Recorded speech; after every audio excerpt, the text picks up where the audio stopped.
Salut à tous et à toutes, on est avec Dr Roussa Badilisha. Docteur, comment ça va? Ça va, merci. Nous allons parler sur Rubrics. À part de la connaissance que Rubrics est un bloc composé par 5 pays, qu'est-ce que c'est Rubrics? À part de ça. Le BRICS, c'était un mouvement, je peux dire, il a deux objectifs. Il a défense et économie. BRICS, il est né discrètement, personne ne sait quand, personne ne sait l'initiateur, mais on s'imagine que c'est le président de la Chine et le président de la Russie, les deux présidents. C'est-à-dire Poutine et Xi Jinping. Mais personne ne sait quand le mouvement est né. Personne. Tu sais, les Orientaux, ils sont discrets.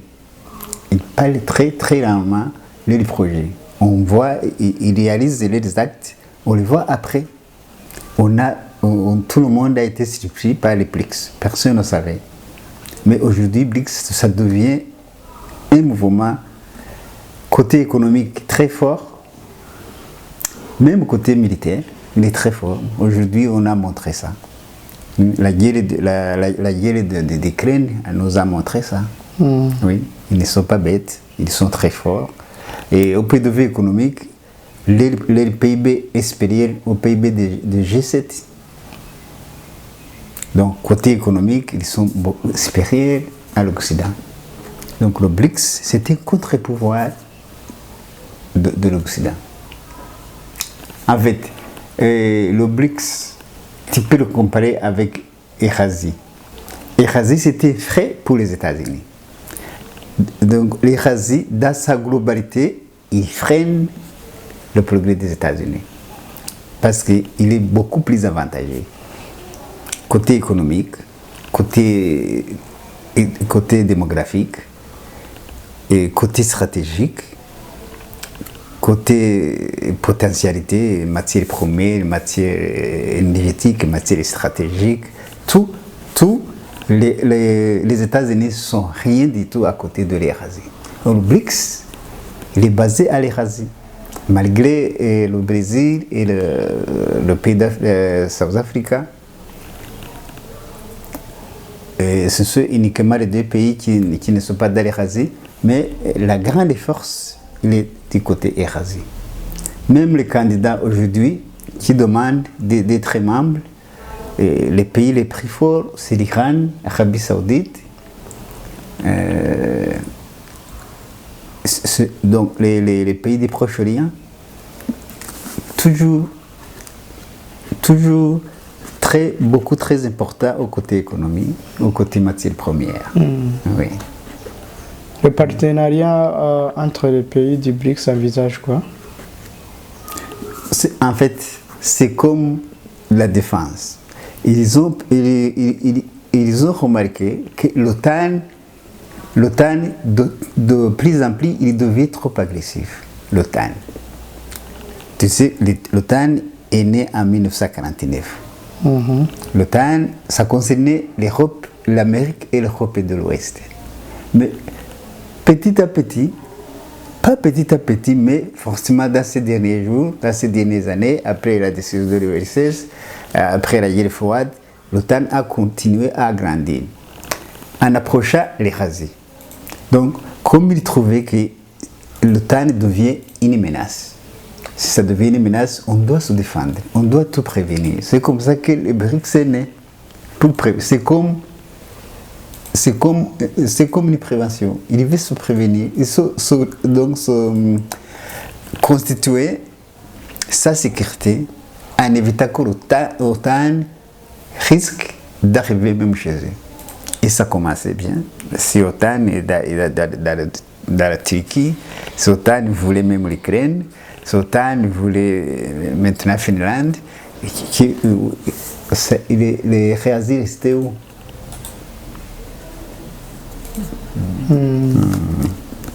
C'est comme ça que le BRICS devait naître. Le BRICS a raison d'être. Oui. Quels sont les pays qui veulent adhérer à ce mouvement? Il y a l'Iran, Arabie Saoudite, Argentine, Algérie, quoi encore? Non, je pense que c'est ça.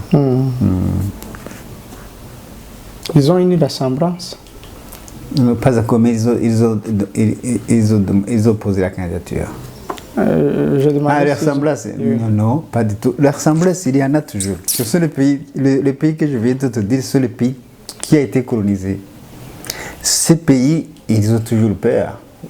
La colonisation, c'est un syndrome qui est toujours dans nos sangs. On a toujours peur. Quand on est colonisé, tu n'as pas d'indépendance. En plus, ces pays, ils ont beaucoup souffert. Par exemple, en 1830, vous savez, est-ce que les Algériens peuvent oublier ce que les Français ont fait? Ils ont commis des horreurs, des massacres, on dirait génocide. L'Argentine, est-ce qu'il peut oublier les îles de Malouine? Tout le monde le sait. Au temps de Margaret Thatcher, les bombardements que l'Argentine a subis, est-ce qu'il peut oublier? C'est ça l'assemblage. L'assemblage, c'est ce que ces pays, ça, une menace. Tous ces pays, ça, une menace. Donc, il veut se protéger s'il veut aller dans le BRICS. Comme l'OTAN est né de la même façon. Ils avaient peur de la Russie. Il sait qu'on soit en 1949, ils avaient le traumatisme de 1945. C'est la même chose. Est-ce que le BRICS a commencé à avoir une influence dans l'Afrique?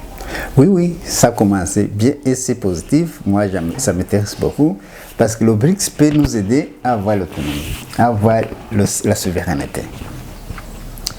Il a une influence en Afrique parce que le siège d'Alliance Atlantique de BRICS, il est basé au Centrafrique. Donc, l'Afrique centrale, CEMAC.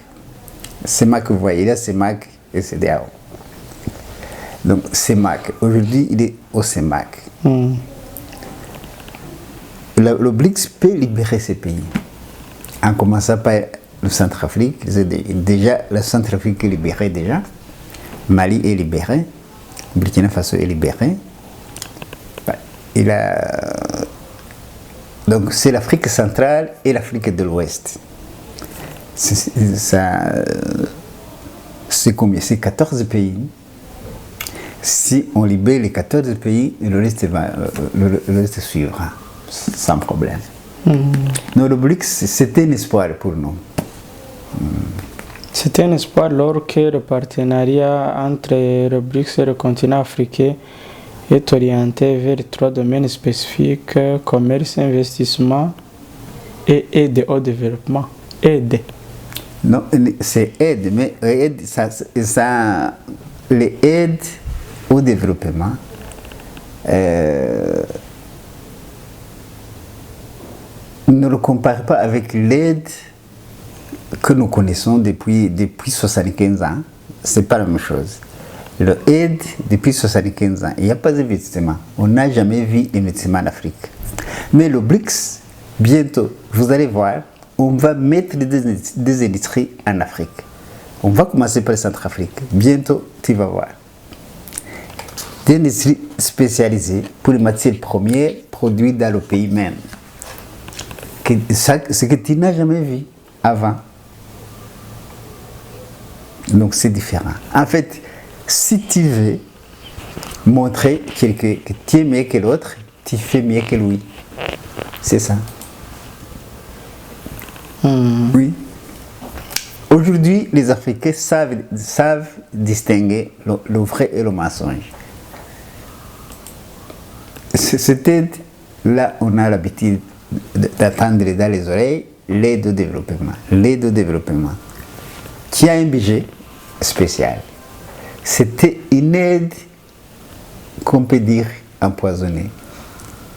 Ça ne te dira jamais. Tu seras assisté éternellement. Si tu n'as pas, si on ne peut pas te donner le moyen de production, par exemple les industries, tu seras éternellement assisté. Personne ne peut souhaiter être assisté. Pendant 75 ans, assisté. aide.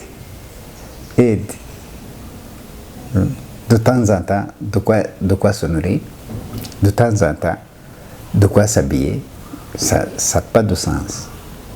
Mais le BRICS, ce n'est pas ça le programme de BRICS. On a déterminé les industries. Je vais te dire après, de formation complète, on a déterminé même le type d'industrie qu'on va faire. Oui. Je me rappelle bien au Guinée, on a spécifié que c'est l'industrie de raffinerie de bauxite. Oui. Donc, parce que ce pays, je pense, c'est le premier pays producteur en Afrique de bauxite. Et le bauxite, vous savez que tout le monde en a besoin, hein, parce que c'est ce que vous utilisez dans la cuisine. Tout le monde fait de la cuisine. Le BRICS est trop utilisé partout dans le monde entier. Imaginez s'il sera raffiné en Guinée équatoriale, en Guinée Conakry. C'est très bien pour l'Afrique. Oui. Imaginez si on commence à exploiter le pétrole du Centrafrique. On en a beaucoup de réserves. On a plus qu'Algérie. Gaz et pétrole.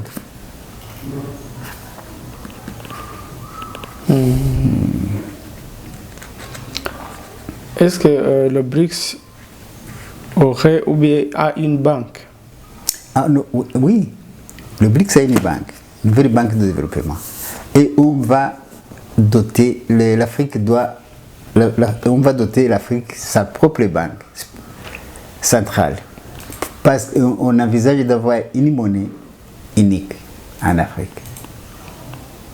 En fait, c'est difficile de développer un pays qui n'a pas de monnaie. C'est difficile. Mais c'est fini le dollar en Afrique. On va avoir une autre monnaie. Y a-t-il des autres pays de l'Afrique qui montrent qu'ils ont la volonté de rejoindre le BRICS? Bon, en fait, c'est le début. On va voir. Je suis sûr qu'il y en aura. Sois sûr, il y en aura. Il y en aura. J'ai entendu parler du Zimbabwe. Non, il y en aura plusieurs. Beaucoup, beaucoup. Zimbabwe, que rien ne t'étonne. Zimbabwe, tout le monde sait ce qu'il a subi. Tout le monde sait. Il a été victime de colonisation atroce. Tous ces pays qui ont souffert, on aura toujours tendance d'appartenir au BRICS. Et l'Afrique a souffert entièrement. Tous les pays africains ont souffert. Il n'y a aucun pays qui a été épargné. Et le pays qui pense qu'il n'a pas souffert, c'est qu'il n'a pas pu le savoir. Qu'est-ce que le BRICS va changer dans l'économie africaine? L'industrialisation, ce n'est pas à chercher. Si quelqu'un a de t'aider à être industrialisé, c'est un grand changement dans l'économie. Parce que l'économie, le développement industriel, c'est ça le développement, c'est ça l'économie. L'économie, c'est la production. Et la production, c'est quoi? C'est l'industrie. Si tu n'as pas l'industrie, tu n'as pas de production. Si tu n'as pas l'économie, parce que tu es condamné à importer tout. Or, l'importation, tout le monde le sait, ça appauvrit le pays. Alors, si le BRICS a le programme d'industrialiser l'Afrique, c'est sauver l'Afrique. Pourquoi l'Afrique doit avoir le BRICS comme accompagnant? Non, il n'est pas capable de s'en sortir. Parce qu'il y a combien d'années l'Afrique n'est pas capable de s'en sortir. Il a besoin de quelqu'un qui l'aide. C'est une chance pour l'Afrique. Si tu as quelqu'un qui t'aide, c'est une chance.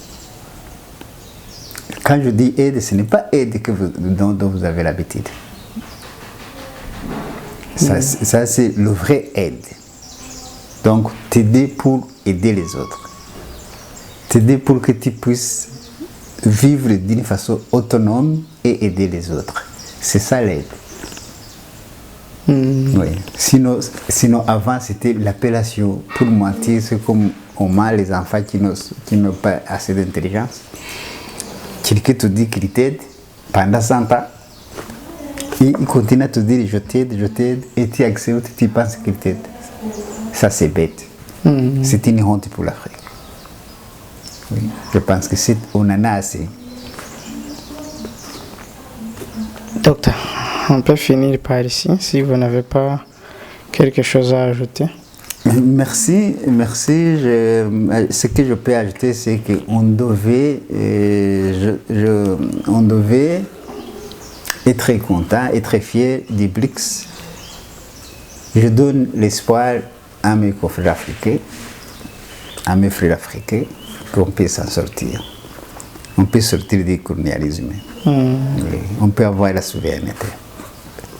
C'est une chance. Oui. Merci. Je vous en prie.